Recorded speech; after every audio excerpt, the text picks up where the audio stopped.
In Myanmar, the ruling junta now says it's going to let foreign aid workers and commercial ships help cyclone survivors. But it's still not accepting aid from the U.S., from French and British military ships. This morning, we have an eye-opening first-hand account of the horrors of Myanmar. A local man just got back from the cyclone-ravaged nation, and he suggests the crisis is one of the worst catastrophes in 100 years. WESH 2's Dan Billow has his story. Central Floridians have seen hurricanes, but nothing like the suffering, nothing like the bodies so casually strewn like debris, nothing like the scope of Myanmar. I'll tell you, Dan, the death and the destruction there is so far beyond what is being reported. Joe Hurston and his missionary group airmobile.org returned from Myanmar this week with pictures and video. They delivered water purifiers, the country's biggest need.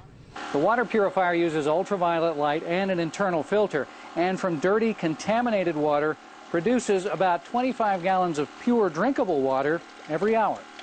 And then you have the leadership that stops help.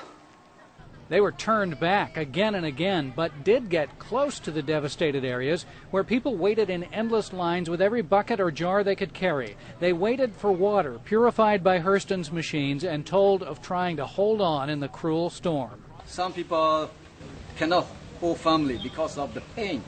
Hurston believes the death toll could be 1 million people caught in flooded lowlands.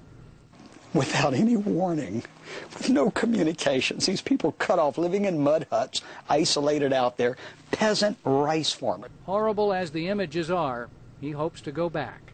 Dan Billow, WESH 2 News.